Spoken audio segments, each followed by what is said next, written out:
ನೋಡ್ರಪ್ಪ, ಒಂದು ಸಿದ್ದರಾಮಯ್ಯನವರು ಕಳೆದೋಗವ್ರೆ. ಸಿದ್ದರಾಮಯ್ಯನವ್ರು ಇಲ್ಲ. ಹಳೆ ನಾನು ಅವ್ರ ಜೊತೆಲಿ ಮಂತ್ರಿ ಆಗೋ ಕೆಲಸ ಮಾಡಿದ್ದೀನಿ. ಸಿದ್ದರಾಮಯ್ಯನವ್ರ ಜೊತೆಲಿ MLA ಆಗಿದ್ದೀನಿ, ಮಂತ್ರಿನೂ ಆಗಿದ್ದೀನಿ. ಆ ಸಿದ್ದರಾಮಯ್ಯನವರು ಇವತ್ತಿಲ್ಲ. ಇವತ್ತಿರೋ ಸಿದ್ದರಾಮಯ್ಯನವರು ನನಗೆ ಒಂದು ರೀತಿ ಅನುಮಾನ ಆಗಿದೆ. ಒಂದು ವಾಸ್ತವಾಂಶ ಇದೆಯಲ್ಲ, ಯಾರೂ ಏನೂ ಮುಚ್ಚಾಕೋಕ್ಕಾಗೋದಿಲ್ಲ.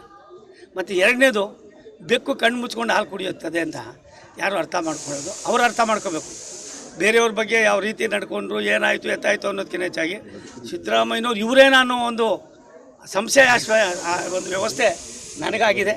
ಅದಕ್ಕೆ ಅವರು ಅದನ್ನು ತಿದ್ದುಕೊಂಡು ಜನರಿಗೆ ವಾಸ್ತವಾಂಶ ಏನು ಅಂತ ತಿಳಿಸಿದ್ರೆ ಅವ್ರು ಹಳೆ ಸಿದ್ದರಾಮಯ್ಯನವ್ರು ಆಯ್ತಾರೆ. ಸರ್, ಒಂದೇ ಮಾತ್ರ ಎಕ್ಸ್ಪ್ರೆಸ್ ಇದೆಯಲ್ಲ ಸರ್, ಅದರಲ್ಲಿ ಫಸ್ಟಿಗೆ ತುಂಬ ಪ್ರಯಾಣಿಕರು ಒಂದು ಇವಾಗ ಕೊಂಚ ಕಡಿಮೆ ಆಗಿದೆ ಸರ್. ಅಂದರೆ ಅದರದ್ದು ನನಗೆ ಮಾಹಿತಿ ಇಲ್ಲ.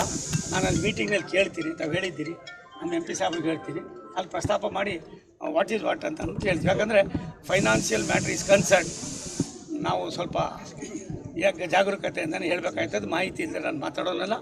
ಆದರೆ ಒಂದು ನಿಮ್ಗೆ ವಿನಂತಿ ಮಾಡ್ತೀನಿ, ಇವತ್ತಿನ ಕೆಲಸದಲ್ಲಿ ಸಿದ್ದರಾಮಯ್ಯನವ್ರದ್ದು ಇರ್ತದೆ, ಮೂಡಾನೂ ಇರ್ತದೆ, ವಾಲ್ಮೀಕಿನೂ ಇರ್ತದೆ, ಎಲ್ಲವೂ ಇರ್ತದೆ. ಆದರೆ ಮಂಗಳೂರು ರೈಲ್ವೆ ಈ ಭಾಗದ ಜನರಿಗೆ ಒಂದಷ್ಟು ಒಳ್ಳೆಯ ಕೆಲಸ ಸವಲತ್ತು ಕೊಡೋಣ, ನಾವು ನೀವೆಲ್ಲ ಸೇರಿ.